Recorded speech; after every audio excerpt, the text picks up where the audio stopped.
د ځان د حفاظت دپاره، د خپل فامیل د خپل خاندان د حفاظت دپاره، د مال د حفاظت دپاره او د دین د حفاظت دپاره د رسول الله صلی الله علیه وسلم ښودلی شوې یوه ډیره اسانه او مختصر دعا. هر چا سره، ما سره، تاسو سره، ټول بلکې د هر چا سره دا فکر وي، دا یره محسوسوي چې زما مال ته څوک نقصان ونه رسوي، ما ته څوک نقصان راونه رسوي، زما فامیل ته، زما خپلوانو ته څوک نقصان راونه رسوي. بل د دې فتنې په دور کې د هر چا سره د خپل دین فکر وي چې زما دین چې دی دا ګډوډ نشي، زه ګمراه نشمه، زما عقیده خرابه نشي، بل طرف ته لاړ نشمه. د دغې ټولو فتنو نه، د دغې ټولو تکلیفونو نه د حفاظت دپاره رسول الله صلی الله علیه وسلم یوه دعا ښودلې ده.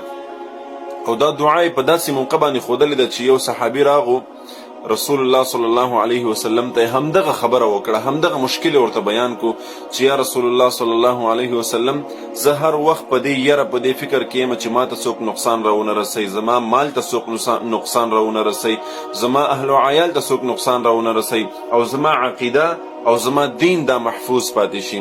نو رسول الله صلی الله علیه وسلم ورته فرمایي چې ای زما صحابي، فکر مه کوه، دغه یوه ډیره اسانه او مختصره دعا ده، دا وایا، د دې ورد کوه، سحر او ماښام وایا، هر وخت وایا، الله جل شانه به ستا هم حفاظت کوي، ستا د اولاد حفاظت به هم کوي، ستا د فامیل حفاظت به هم کوي، او ستا د دین او عقیدې حفاظت به هم کوي. نو دعا ډیره اسانه او مختصره دعا ده، نو دا ځان سره یاده کوي او سحر او ماښام هر وخت وایي، ان شاء الله العظیم د دغسې قسمه ټولو تکلیفاتو نه الله محفوظ وساتي. دعا ځان سره نوٹ کوي، یادې کوي. کوشش کوم چې په سکرین باندې یا د کمنټ د لارې نه تاسو سره شریکه کړم. نو زده یې کوئ: بسم الله علی دینی و نفسی و ولدی و اهلی و مالی. یو وارې بیا واورئ: بسم الله علی دینی و نفسی و ولدی و اهلی و مالی. په نوم د الله باندې.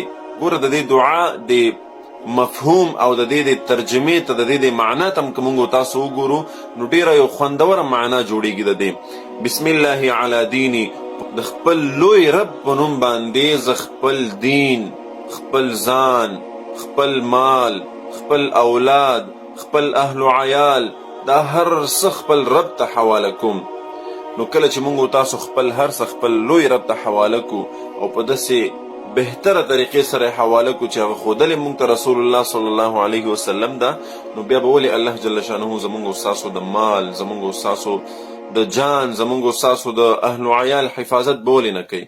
نو لہذا دغه اسانه او مختصره دعا بسم الله علی دینی و نفسی و ولدی و اهلی و مالی، دا یاده کوي، وایي، ان شاء الله العظیم ډیره فایده به در ورسوي.